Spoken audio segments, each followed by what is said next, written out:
there is danger, no doubt. Yes, I've fallen and broken bones and things, and I used to have the whole summer falling off of boats at one time. But no, we survive those things. Those sort of little crises that we have. Unless you get killed, then you don't care after that.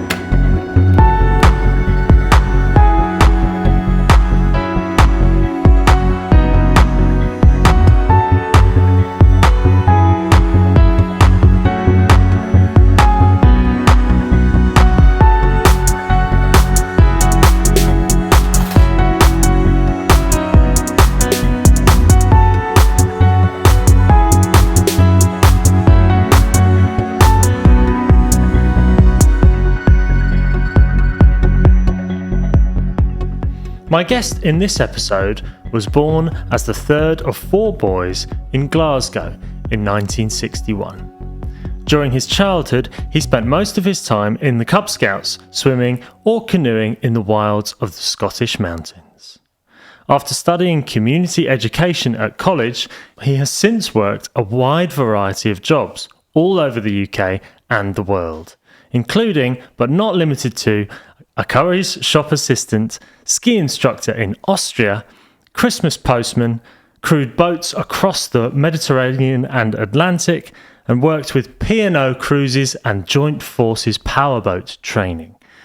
He has been married, fathered 2 sons, divorced, suffered significant loss, severe illness, and opioid addiction.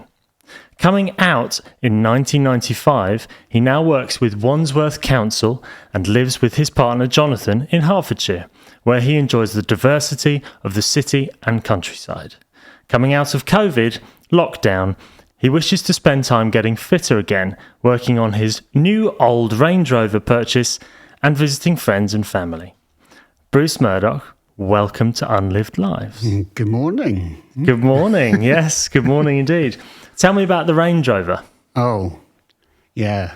Well, that was interesting because when you buy things off the internet and then go and see it, it's not always what you think. Although, and when it arrived on a Friday night on the back of a lorry in the dark, you think, okay, this is going to be a bit of a challenge. And it is, Yeah, I mean, I've having sort of driven Range Rovers before, and then you open it up and you think, this is not quite you expect, but that's the joys of eBay, I suppose, and old cars and what people might have done to them in the past. So, yeah, it's the idea is you buy cheaper and hopefully it'll just keep going and slowly you put it back together again and enjoy it. Yeah, enjoy that process. Have you owned one before?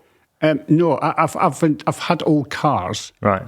Usually they die. I fall to bits, literally. So the opposite of what you're hoping for with this one. Yeah, so this one is...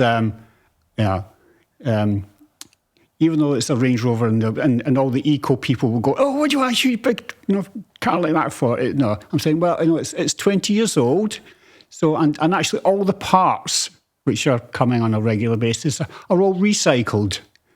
So it's a bit of a recycling project as well. But yeah, fantastic. So keeping it going, keeping it chugging along. Yeah, amazing. Were you into cars as a kid? No, we didn't have cars as kids. Right. I think there was a couple of neighbours had cars, right, but they were the exception. You walked, or you had bicycles, or of course, buses. What was your first car? It was a Lada Riva. A Lada? Yeah, good old Russian Lada. Oh, okay. I just got I think probably one of my early jobs in London. And having to work across the whole of South London, which is difficult with no tubes. So I spent the first month, I think I got to know Victoria train station a lot. I mean, I could be in and out of it 8 or 9 times a day. But I was trying to learn to drive and got my test. I think I'd been down in London maybe a month or so, and then got a phone call saying, you've got a test, so come back up to Glasgow. An hour before I was due to do my first test, they phoned me up and say, "Oh, your driving instructor's wife or something, someone in the family has died. So it's cancelled." Oh. And I said, "Well, I'm only here for like a week." Because they were saying, "Oh, you might be a month or so." So, "Well, you have to do it this week." So they found me a test like 2 days later. Nice. And passed my test. Luckily, my brother-in-law at the time was a mechanic. He bought a car for £150. He said, "I've got something for you." Yeah. And it was, it was like bile green with a tan leather roof or leatherette roof. Oh, wow. Yeah. So we spent, I took some more time off, and I think over the course of probably no more than 10 days. Yeah. Because him being a mechanic, we got it running. We painted it black because that's when I learned to do body work in a week. Okay, put it back together again. And good things are ladders; they come with nuts and bolts. There's no welding. One bolt it, put it back together, and then drove it to London. And that was probably the first time I've ever been on a motorway, which was scary. What did you? If we were to ask the childhood you what job you wanted to do, what would you say? I didn't know, really. My father worked in shipbuilding, and I was related. I think I was about 16, and I was on holiday, and I used to phone home once a week. That was the rule. Phone home once a week, and he said to me, "Oh, if you want to come back on Monday, there's an interview to be an apprenticeship electrician in the shipyards. Okay. Do you want to come?" I'm on holiday. It's in the summertime, nice and sunny. I'm out canoeing, sailing, climbing, kind of stuff. I'm going shipyard, freezing cold in the wintertime, making tea, and no, thank you very much. I'll go back to school. and that was the conversation. All right. No, thank you. Bye bye. And actually, I left school, and actually, I didn't really know what I wanted to do. So, a lot of my friends were going off to uni or college or they set up jobs. Actually, I didn't know what to do. I didn't want to go to uni at the time. I'd enjoyed school, but didn't know what to do. Because you were out gallivanting the Scottish Islands. I was out gallivanting all the time, and even, but I think even at a very young age, we were allowed to go and do stuff on our own. Yeah. Right, so you could jump on a bus when you were 6 or 7. Okay. As long as you had the money, on you go. Did you spend much time with your brothers? No. No. They were into football and athletics. I did a little bit of athletics, but generally I just often did my own stuff. We did go to clubs together. Okay. But no, football was a thing. So even joining the boys' brigade, joining stuff. If it's a football club, you joined. I wasn't into football. They tried to get me into the boys' brigade at church, but I stayed there 20 minutes and then said, "No, thank you very much," and put my coat on and walked out. Right. Not for me. Not for me. It was pouring rain. I just got home and how'd you go? Oh, no, I don't like it. No. That was okay. And then... Were your parents all right with that? Did they force you into things or did they let you? No, there's not much conversation at our house. The boys' brigade stuff happened because we were at church. I didn't know. When you're like 6 or 7. No, my mother, I think, was the church secretary, and there was a back corridor between the church and the church hall, and the magazines were there. And we popped down there to pick up. She distributed some magazines locally, and just so happened we bumped into the boys' brigade captain, and all my mother said was, "Oh, hello, Mr. Dobie. This is Bruce. What age have you have to join?" Whatever age it was, and you'll come along on Wednesday. Right. No, I wasn't asked, wasn't told. That's how we communicate. Okay, I'm going to Boys' Brigade on Wednesday, which was a bit annoyed me because our Auntie Anne, who was actually my mum's friend, came on a Wednesday. Oh, okay, okay. So I was off. Popped down to church. So I'm like probably 7. Right. And allowed to go out in probably a January evening in the pouring wet rain, the pitch black, to walk down to church, which is probably like 20 minutes away on my own, right, and then come back, and that's okay. Wow. Because that was what, in the mid-60s, it was okay to do that. I used to go to school. My brothers were sort of reluctantly told to take me to school on my first day. Right. Although it was only round the corner and you had to cross that dual carriageway. But the rule was, well, you just go down the road, you cross with the lollipop man. Right. Back in the day, yeah, of course. When I'm 4.5, Wow. And so they didn't take you? Well, they did. But, it was like, okay, okay. Right. But your parents didn't take you? Oh, no. Nobody's parents took them. Wow. Okay. I mean, there was a girl joined my school, or my class when she was about 9 or so, and she'd lived in England before. She was posh, as far as we were concerned. And her mum used to come and, bring us to school and take us. And she was she was the only parent that we ever saw. Wow. No, you just went to school yourself. You just jumped on buses yourself. If you fell off the back, that was, you just got up and on you go. You went in the mess. You were sent shopping yourself. That's how you got cigarettes, Because you'd say, "Oh, I'm buying you cigarettes for my mum." So at 10 o'clock you were smoking. 10 years old you were smoking in the bushes with a friend across the road. But yeah, so there was you could go and do stuff on your own. When you're very young, and you were just trusted to do it. And as long as you came home at the right time, curfew, you were there. I mean, you were thrown out because he had long summer holidays, 10 weeks. So, we were sort of kicked out of the house at 10 o'clock, so my mother could do the cleaning and do whatever she wanted to do. Get out and play, and come back at lunchtime. So on the weekends, yeah, or just any day, just get out. So, like, with my brothers going off and playing football, so it's Saturday for me, it was like, oh, okay, what do I do? So that's when I got into swimming. Right. So was this sort of natural swimming? Or did you have a pool? Well, we'd been on holiday, and so I'm the third son, so I started swimming before the older two. Right. I get 2 shillings for that. Oh, okay. So suddenly we were sent off to swimming lessons when we got back, I think I was 7. And we had to go to the next town, although there was several swimming pools we could go to. For some reason, my mother chose the one in the next town, which we were used to going to. So again, that was a bus, and a bit of a walk. And so the 3 of us were sent off swimming on our own, just go to swimming lessons every Tuesday. Wow. They stopped. But I just carried on because I loved it. And so I used to go swimming on the next town on my own for years, from usually like 7, 8, every Saturday afternoon. Wow. When did that stop? I was about 14. Right. I mean, it was odd because I even bought myself that annual season ticket.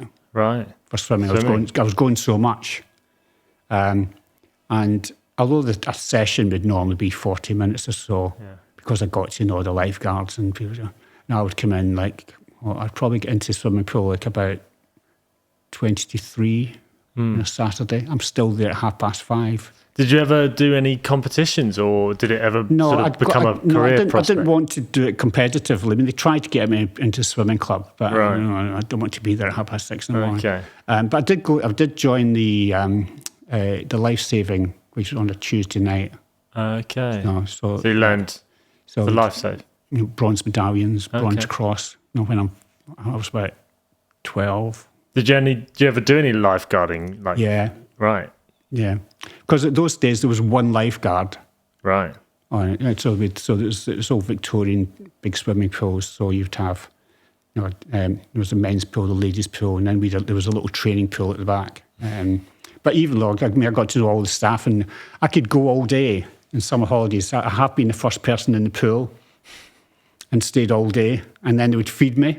Oh, they would insist on me coming out, and they'd go up the road to the fish and chip shop and like, what do you want? A hamburger supper.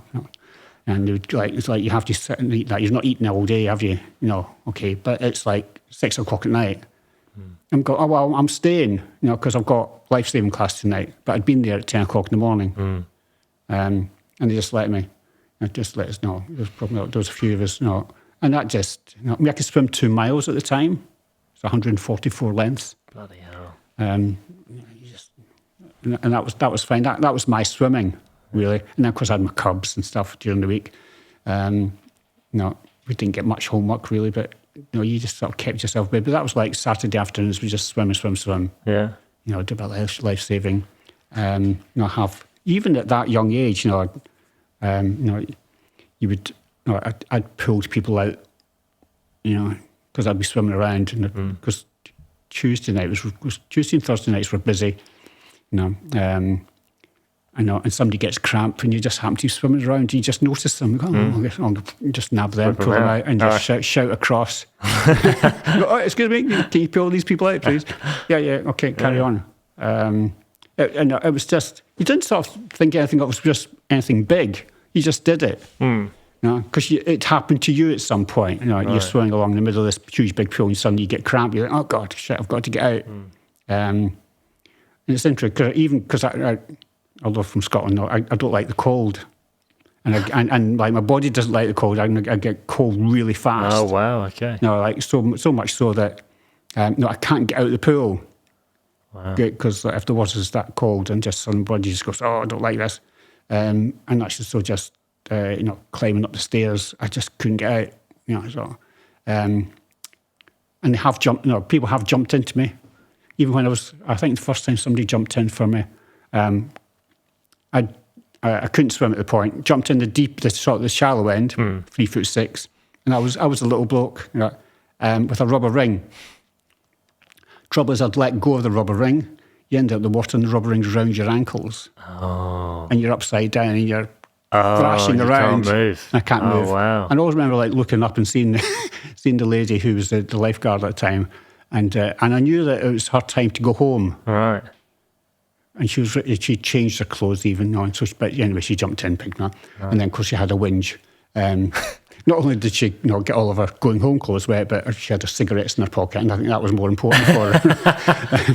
But no, and there was a couple other times, like during the lessons, I'd jump in at the deep end, which was part of what we did, and let the rubber ring, it's not slip. You're supposed to hold on to it, of course, but I know, and jumping in, I'd let go, and it ends up around your ankles. And it's better for you to kick it off and swim a bit. And of course, the lifeguard's there. And I think the lifeguard was in the water at the time. And you're supposed to swim to him. But yeah, that happened to me 2 or 3 times. But so you learn, But it never put me off water. Even later, when I think I started kayaking at school when I was about 14 as well. So even like being upside in boats and getting stuck. And the potential is there, but it never scared me, being in water.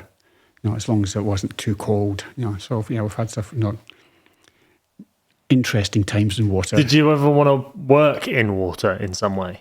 I think I've had sort of various thoughts about, offer of going and work in a shipyard. But I'd like to be in boats. I've been to ship launches. I did sort of think about, with the likes of, in Navy or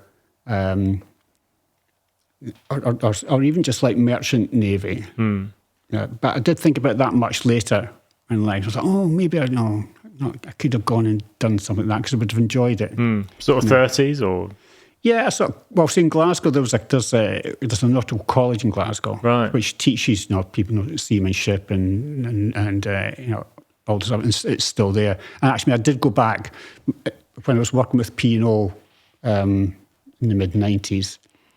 Part of what I had to do was I had to go and do a sea survival course. Right. And although I was working in Southampton, I was based in Southampton, actually they sent me back to Glasgow Nautical College. I think it was about timing because we were due to go on a ship out, and it was all about, where can I go and do the course?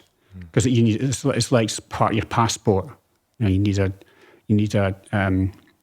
special health check, which I had to go to Liverpool for. And then I had to go up to Glasgow to do my sea survival course. What did you have to do for P&O? What was your job with P&O? How did it feel? My first bit with P&O, and this was it was a winter job because I used to do, I think at that time, mid-90s, I was working with Outward Bound Trust. Anywhere between sort of 8 and 10 months in the UK, mainly working with Outward Bound Trust, and then do something else in the winter time. So this was technically, it was called Children's Hostess. Okay. Right, that was on my door. Okay.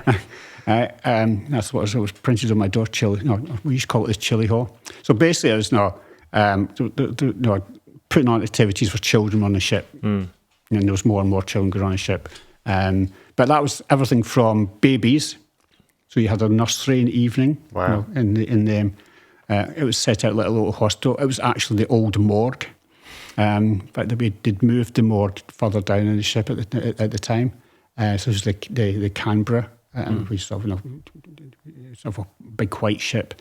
So everything but lots of under fives, which wasn't my thing really. And then sort of older ones, you have to keep them occupied, while their parents enjoy the ship or go off. So it was quite difficult. I didn't really particularly like it. Right. I think I lasted about 6 weeks and we just decided not the job for me. Right. But I didn't particularly like the job, but I also didn't particularly like some of the culture on working at sea. Okay. On that. What was it like? For me, it was quite racist. Wow. Okay. And we'd been told, and it's still the way, and it's quite common in merchant shipping that different people from different countries do different jobs. It will be the Chinese down the laundry. On our ship, the waitresses were Filipino, the kitchen staff and all the restaurant staff were Indian. And some of it's historical, where P&O recruited people from around the world to do different jobs. I mean, they still have a recruitment place in Calcutta. So and people will hand jobs down from father to son, mother to to daughter, and because they're getting paid much more than they would be back in their own countries, and I just didn't like that. Now you have had lots of different jobs from what you've told me. Who's the best boss you've ever had?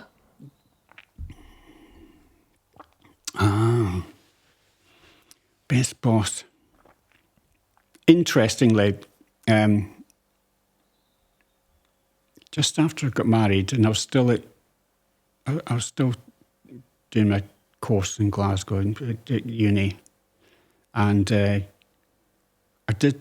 started doing some sort of summer work on an estate, and the boss was he was just a retired colonel at the MOD. And he was a copper, basically. And he was sort of your typical senior officer type. Travelled around the world, done all sorts of things. Very intelligent. Studied law, but basically he was a copper. And here's me, quite cheeky. Used to doing just whatever we want. But there was two of us. We got jobs as, I can't remember, it was quite a long title, assistant temporary warden. So it was basically running sort of a campsite for the summertime. There's cadets, Cub Scouts. Well, it was a scout site, but there's lots of other people could come and use it. So any sort of community organisation could come and use it. So it was quite busy. Can you remember his name? Jack. And it's a good name. But it was, but we had to keep him in. We found that he was very good at organising things, very good with paperwork. That's fine. Keep him in the office, and let the other guy George and I go and do this stuff outside. So, and basically, the statement at the time was, I think it was losing money, about 10 grand a year. And Jack and me told basically, can you get this to break even? I think he was given a couple of years to do that. Well, actually, in their first summer, we did it, by just, you get money not just by camp fees, but by running activities. And that's what, you were doing. We were doing, running activities. We would think, okay, what have we got? Well, okay, there's your normal stuff, shooting and archery. We think, okay, what can we do? And just looking around the site, which is about 125 acres. What can we do that we can do an activity that will bring money in, get the shop better organised. That was his wife, Norma. That was her responsibility of running the shop. But obviously we helped, as well as keeping the site, functioning. Buildings going, looking after them. And just sort of the maintenance of the estate as well. I had learnt really to. I wasn't driving cars at the time because I'd learnt to drive on a tractor on an airfield a couple of years before. So we got to drive tractors and not trailers, working with machines. And it was, and we were sort of left. There was a sort of a respect of, Jack, this is what you're good at. If we want some muscle because he was big, then we'll call on you. But just leave us to do the stuff outside. Right. We'll go and do all the mucky stuff. We'll work with the kids, and organise things out there. It was 12-hour days. So I did one summer, went back to college. Between getting married as well, and then. When I'd finished the course, I think I'd done some work at Easter, and I said to them, "Oh, can I come back?" And he said, "Oh, you don't want to go and do a proper job?" I said, "Oh, I don't know what I want to go and do." He said, "But you're married." I'm going, "Yeah, I know," but So I went back, supposedly just for the summer, and stayed. With a little flat above the office. And basically, he and I sort of ran the estate over the winter time. Okay. Doing all the maintenance, working with the local businessmen, local farmers. You would. Town was 6 miles away. And you could get stuck. Actually, we did get stuck in the snow. And you just sort of get to know people locally. Who help out and you help them out. I quite liked isolation, but I think there was a sort of a mutual respect for each other, and what we could do, and what he was good at and what I was good at, and get to know the neighbours. So what was it about Jack that made you think? I think it's that sort of recognition of, actually, I'll accept what you're good at. You know what you're good at. And that's sort of just given responsibility and just being let to go and do. Yeah, we get told off for driving tractors too fast or screeching the tyres, whatever. But there was that sort of healthy respect of, although he was very much the boss. There was still the colonel in him. That was still there. And there's sort of that recognition of that you're doing 12-hour days. And I think we were supposed to work 6 days a week. I think that was our contract. Although we'd sneak time off in the winter. So it's just some mutual respect for each other. It sounds like you were running free quite a lot as a kid, and you were sort of without necessarily your parents' direct hand. So Jack was he the first person to give you sort of responsibility? Well, I had sort of worked before then, a number of years before. I did have a job in a bank before. That was straight after I left school. 79.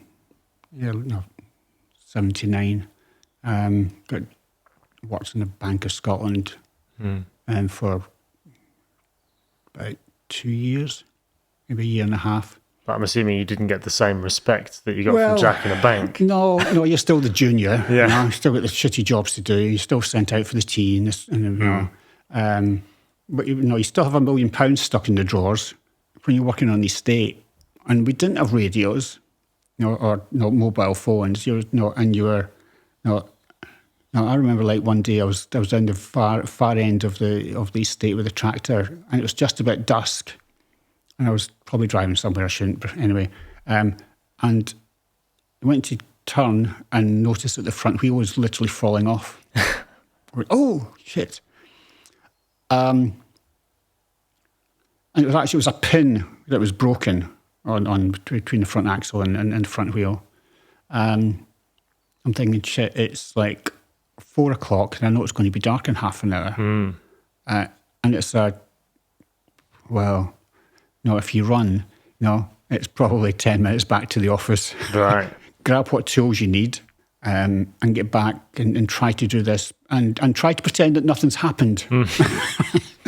Because I'm probably in somewhere that I shouldn't be with the tractor. Try and fix it and get back and just look, everything's all right. And that's what you do. And that's okay. But that's sort of a sense of responsibility. And we did have a rule on the estate that if you bugger it up, then you have to fix it. Right. It's your job to fix it. Right. If you don't know, then learn. Right.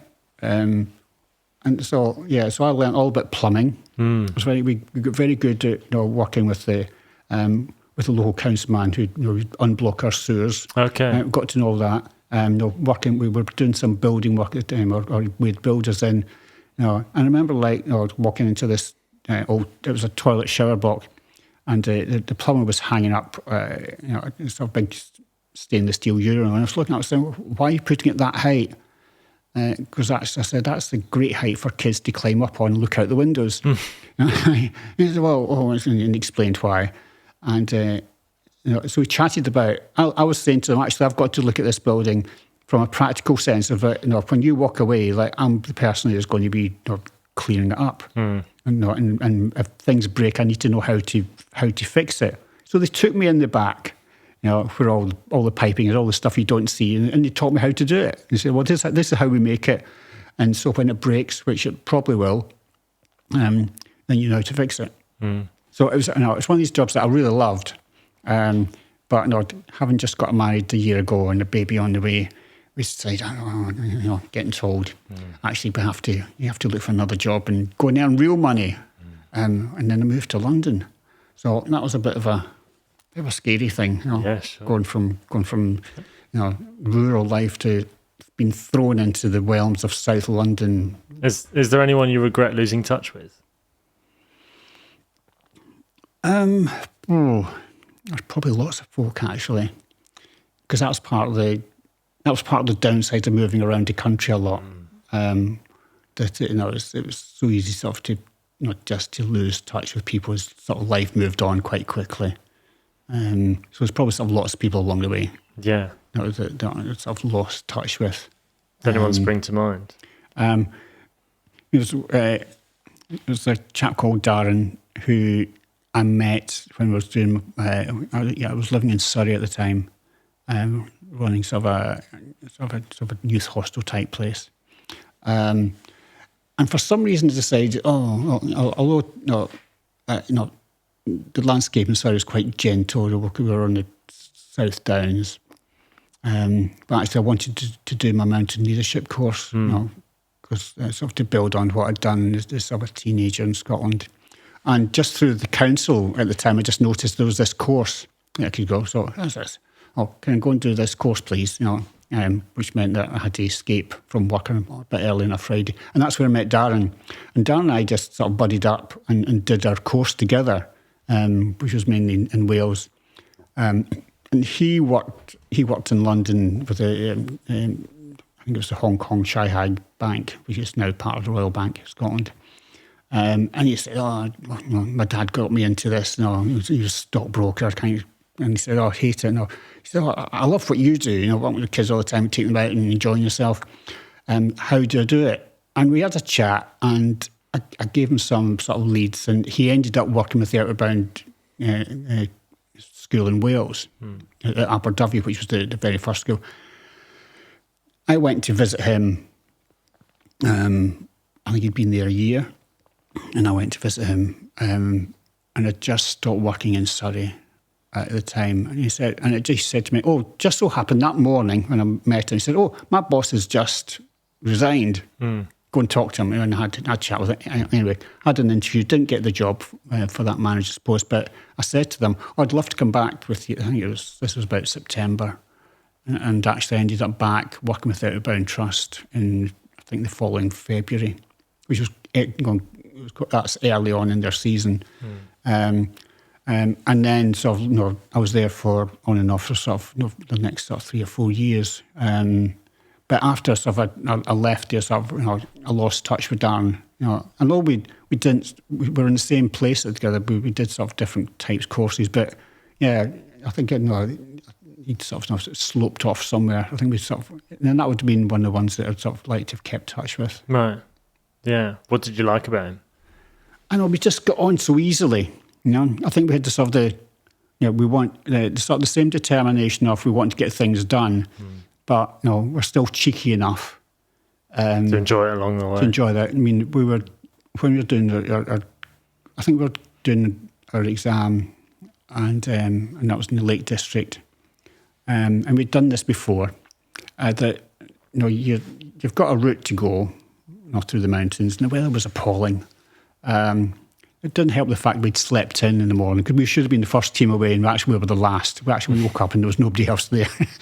I went, okay. We knew where we wanted, we needed to go. And usually what would happen is the examiners would just casually, it just seems, come down and bump into you and go, hello, how are you, Jack? How are you getting on? What have you been doing? Tell us about your navigation or whatever. And they might give you a test to do, like, let's go and just do a little abseiling over here, or let's do a little sort of first aid thing over here. Now, it happened that happened to us, and somebody said, we'd bumped into somebody who'd been with us for an hour, and they said to us, we need to do the abseiling bit. And this is abseiling, so you're only using ropes, you're not using any other equipment. And you're supposed to know how to do it. And because it's not a rock climbing course, right? So it's just a safety thing. Now, it was pouring a bit of rain, and we were a bit miserable. And we just said, we did it with so-and-so yesterday. And we just knew both to ourselves, we've got away with this before, so let's try it again. Now, they could have said, actually, we know you didn't, but somehow they believed us, and on we went.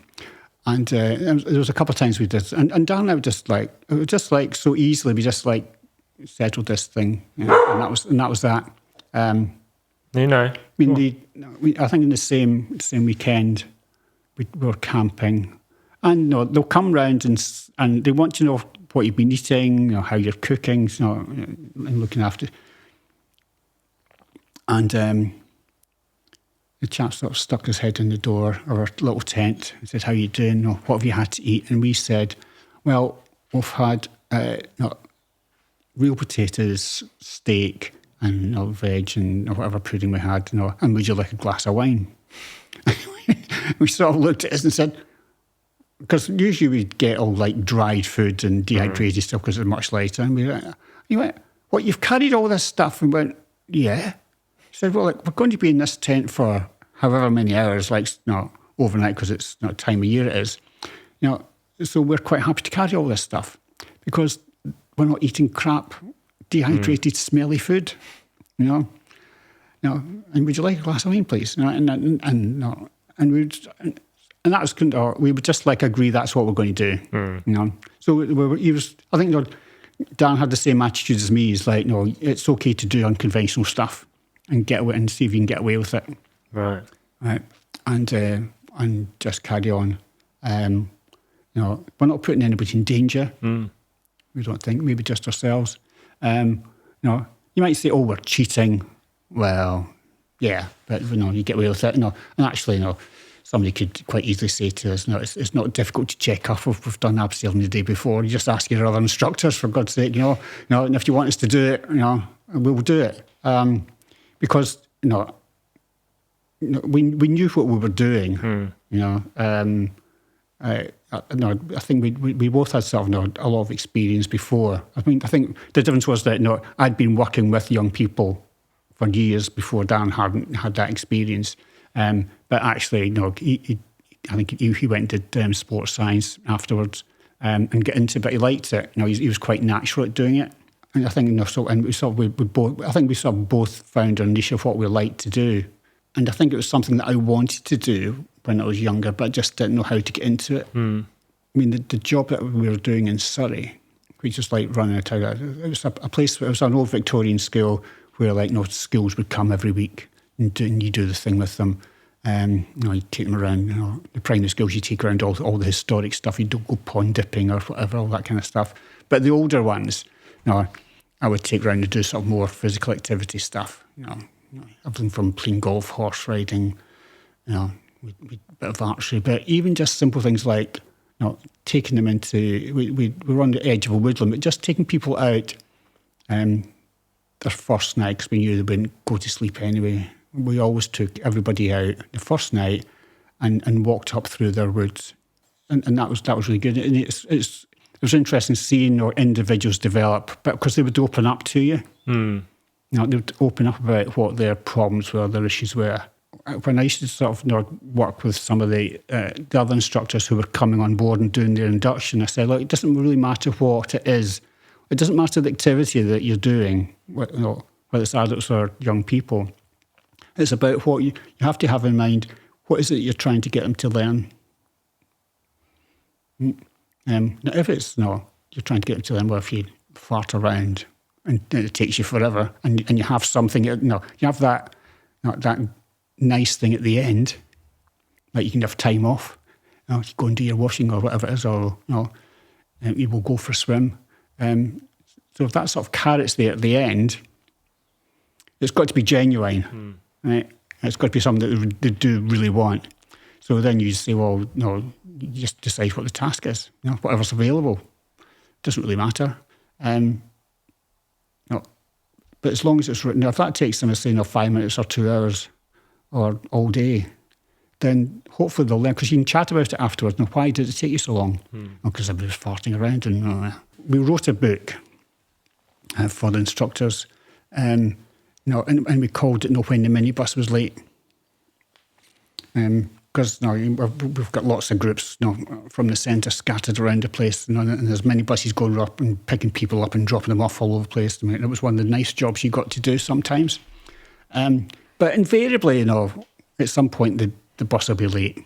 Or in my case, a couple of times, you missed the bus because you were late. And what do you do? Right? What do you do with when you've got a dozen 12-year-olds? Right? You've got to keep them entertained, and you've only got the stuff that's on your back or in your pockets, and you just have to make it up. So as an instructor, and I think it goes back to that, what you're saying about me being a youngster. You're on your own, and you have to learn what to do. And what I'm trying to get them to do is actually be responsible for themselves as well. At the same time, you can push them as much as you want, as long as you're comfortable. Don't be out of your depth.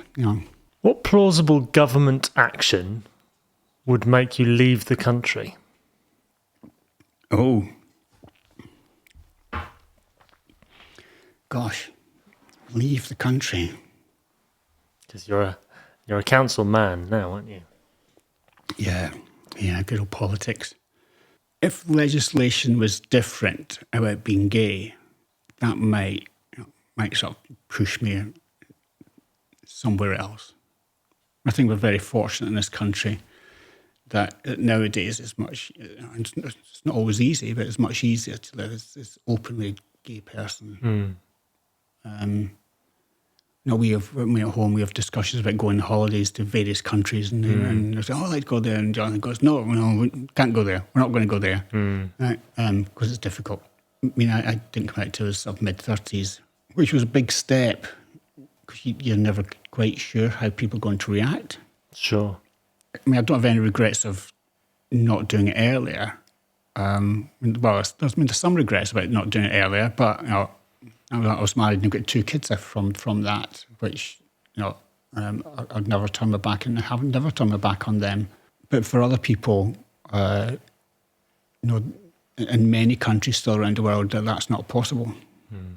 I think sometimes in this country, certainly in the 80s, when some of the legislation was going that way. Did people react in the way you'd feared? Or was it different? How different was their reaction to what you thought might happen? I think it's a case of you don't know how people are going to react to it. And you hope, you hope that people react positively to it. But there's always that fear you're not.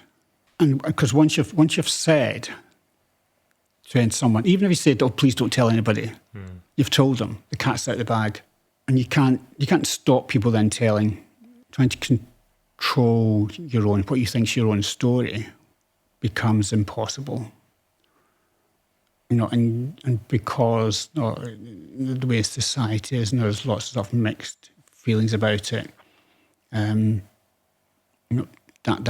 where the scariness comes in. In one of my jobs, I was diversity manager for a big national youth organisation. I used to get phone calls all the time through our switchboard because I decided that I was going to be open about my sexuality. Even though people would get mixed up, because I would say, I'm divorced and got 2 kids. And so instantly people say, oh, you're straight, No. And I'd go, oh, no, not. And that throws people.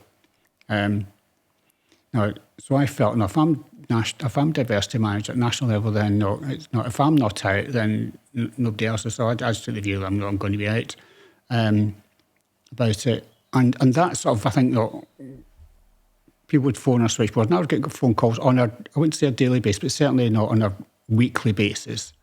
That people were having problems, as volunteers within an organisation, saying, I don't know what to do, or I've got this problem, I'm being thrown out, or I'm being stopped doing X. I would get, even people's wives would phone me up and say, oh, last night my husband said he was transvestite and he wants to go to a scout meeting dressed up. What do you do? We had those conversations, but everything from those boys at the time, we were those boys and girls and scouts now. Some boys made a pass at another boy and they're 13. What do we do? And I remember there was myself and one of my colleagues and a volunteer who originally came to us with an issue. And we sat in a pub in Soho, right? And we said, what do we do? Nationally, the office is not doing anything. What do we do? And at the time, we used to have lots and lots of fact sheets, always fact sheets about everything. So it was we've got an equal opportunities policy, which we've had for about 15 years. Then we have to do something, and we just sat there and wrote, a couple of fact sheets. It's okay it was okay to be a scouting out. Or I think it was okay to be scouting gay. We just made it really simple. We said, it's okay. It's an okay thing to be. And slowly they just sort of chip away. But it was useful that there was a few people who were prepared to stick their head above the parapet. And because when people used to have problems and would phone, and I would say to them, okay, because of the position I was in, I said, if somebody's behaved badly to you, if you want me to do anything about it, then that means that you've got to stick your head above the parapet. If I challenge someone in your local area or to do something because you've been treated wrongly, then that means I'm outing you. What do you want to do? And for some people, that's really difficult. If you were maybe in a group that maybe met in a church, the group uses the church hall, and you come out as gay, and then the minister says, "No, you can't be a leader in this group." Although, by all the rules of the organisation, you can be. And I said, "Well, I'm going to, we can challenge that, And they say, "Oh, but then if you challenge that, then it starts, it comes out of people's control." And that, for some people, was very difficult. And there's still one or two people now who still contact me, and tell me about their story and how they're progressing and whatever. Just by that sort of having that support around about them. And I go back to the question about if law changed. I think for many people, life would become very, very difficult. Where we've got to now in the UK on those issues, is far more liberal than many other places around the world. So to some extent, we're quite lucky in that respect. Not to say it's perfect. All the sort of current issues about trans people. It's going through. And I'm sure there'll be sort of more issues going through, but those issues are still there. And it's sort of very ingrained with people, some of those attitudes. And when you get a country like ours, which is quite multicultural, but even sort of generationally, there's differences. When I came out, and I was living the majority of the time in Wales, in a little village, and I'm going, I'm the only gay in the village. And that was one of the excuses or one of the reasons. I decided, I'm going to leave this type of career and come back and to live in a city. Because actually, if you're only gay in the village, you're not going to get any sex. To be quite honest, you think, okay, there's. But no, when I came out, I remember a few days after I'd come out to one of my colleagues, the chap who used to live upstairs to me, we were down in the middle of the village at the water centre where he worked. And I remember that he was a sort of big farmer type, and he'd come charging down the stairs to me, and I go, well done, well done. And I'm thinking to myself, well done about what? You're probably the straightest guy I ever knew, But obviously, rumours got around, and that was fine. At the time, I decided, and I said to people, I have to tell Dan. And we were at lunch one day, just shortly. I said, I need to talk to you outside. And I said, and I told Dan, and he said to me, so were you looking at my willy when we were in the showers? That's what he was concerned about. Well, I might have done, but that was okay. No made it past a year. Yeah, so it's interesting people's reaction to it, and people's reaction to you when you came out. I was fortunate that my experience was, although I was really worried about it, was very positive. But I know equally that other people's it's very difficult to do that. How was how were your boys? Because your boys, I guess no one knew, Well, they were very young when I told them. I think they were about 8 and 11 when I told them. Sitting in Tesco's restaurant having chips and going, by the way, and they just went, okay, and carry on. Not a problem. And then over the years, although they lived with their mum and they lived with their mother in Glasgow, and I was sort of dashing around different parts of the UK or abroad. When I started to sort of settle down and have relationships, they would meet that person, and it was never an issue. They got very close to many of them. They've been seeing a chap, Bren, for about 6 months, and very suddenly he passed away. And I phoned them up and said they'd met Bren just a few months earlier. But out of the blue, they just, of their own vocation, just flew down because they wanted to be with me. And that was really touching. I think I'd only been with Bren for about 6 months or so.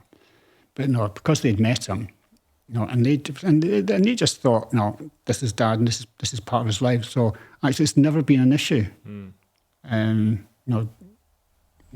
them at all. What they're being told, at the other end with their mother, I have no idea. It was interesting because sometimes I would go up to Glasgow and see them over the weekend. And part of their life when they were young was that we would go to mass, we'd go to Sunday mass, in a good old Catholic church. One of the priests had been ill for a long time, so one of the retired priests, good old Irish, hell and brimstone type. I think every time I was there, I'd be going about not how bad being gay was. And eventually, I remember my oldest son, Graham, eventually just saying, I don't want to go to mass. Because what he was hearing about But me, and what his experience of someone as being gay was two different things, and it's just I don't like what they're saying. Sure. Well, that's so they just made their own decision about that. So that sort of lived experience that they were having with me, their dad. And to put that into context, so if about 10% of the population is gay, then the research at the time was saying that only about 10% of gay men were parents. Wow. So I always took the view that I was in a lucky position. Because although I split up from my wife when the boys were very young, I decided that regardless of the relationship between my wife and I, that I wanted to continue the relationship with them as much as I could. Although it was difficult because I was travelling around, moving house, living in tents, as being my house, but I had to work at it. And you think, okay, by the time they get to 18 or so, that they can decide what they want to do, if they want anything to do with me or not.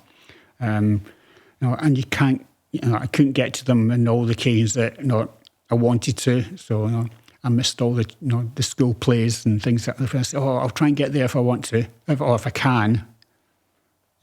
And that became that was difficult for them. Because they would say, no, Daddy can't come. Or, no, Daddy didn't come to this. And that became a problem with them, with one of the boys when they're sort of, in sort of primary school. But you get over those. And now sort of in a relationship with them, they're now in the sort of the mid-30s and we're close. I mean, they're back in Glasgow now. But we still chat and we still go on holidays and they want to have that relationship. Which is important. Because I can say, I'd like to, but if it's not coming the other way, you can't do anything about it. Sure. If you had to write a book, what would it be about? Life can be shit. And often quite is for many people, but you can get over those problems in various ways. And that doesn't always have to be about having material things. And I say that with the sort of the other bit that I might write about is just being outside, and sort of we've got this this huge world that we live in, and actually we can learn. It's been around longer than we have. It has its problems, but it adapts. But there's a lot of beauty in it. I remember I was in there's an area in Wales called the Gliders, and I was out there with a group, and I woke up really early one morning in the summertime, and it was just so beautiful. I just thought, actually, if this was heaven, I'd be quite happy. I used to travel a lot on my own. People go, that's dangerous stuff. I go, yeah, dangerous and things. Things happen. But actually, to be in the middle of nowhere, whether it's the top of a mountain or just sitting by a little stream somewhere. We used to live. Our house was getting rebuilt, and we'd moved to another flat a couple of miles away. But down the back of these flats was this big hill and little sort of open woodlands. And I used to love just going sitting down there and just sitting in the woods. And if you look on the ground, there's lots of little beetles and things, and you can learn lots about it. Actually, what's underneath your feet, and what's there, and just watch things. I used to love doing that. And it didn't cost anything. The only thing it cost you is a bit of time and a bit of attention. Sometimes those things that actually we can learn a lot from, actually quite simple things. We don't need sort of the big plasma TVs or the fancy watches or whatever, and which so many people strive for.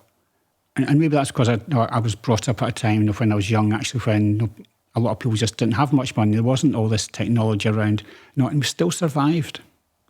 You learned at a quite young age that actually you had some responsibility for yourself, even if that's just crossing the road. There is danger, no doubt. Yes, I've fallen and broken bones and things, and I used to have the whole summer falling off of boats at one time. But no, we survive those things. Those sort of little crises that we have. Unless you get killed, then you don't care after that. But there's life's full of little crises. I don't think you can sort of live without them. But if you can learn from them and get over them, and at times laugh at them, then it's okay. And actually you'll have quite an enjoyable little life and stories to tell your grandchildren. I was told off one day from my kids from climbing a tree, because there was a kite stuck in the tree, and I'll just go and climb up it. And I remember Andrew shouting, "Daddy, come down the tree, you'll fall." And I'm going, and I thought that was quite ironic, actually. Absolutely. Bruce Murdoch, thank you so much for your time and sharing your story with me. It's lovely. It's been fun. Thank you. Fantastic. If you enjoyed this exploration into Bruce's unlived life, make sure to give this video a thumbs up and subscribe to the YouTube channel for a new episode every Wednesday. Did you learn something from this episode? Let me know in the comments section. I hope you enjoyed watching.